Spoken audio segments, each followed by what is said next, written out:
สบายดีบ่น้อบ่ได้พ่อหน้ากันตั้งดนเดี๋ยวนี้มีคนคอยดูแลแล้วไปแต่งงานละบ่มีหรือยังคนที่ถือใจสู้มือนี้อยู่กินจังใด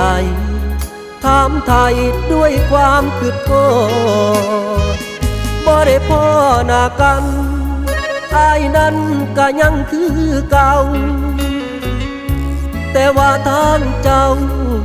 นี่ละบ่คนโน้นก่อน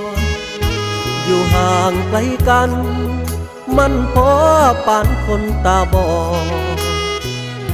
คิดทอดตลอดตอนเคยปลอดหักสองเฮา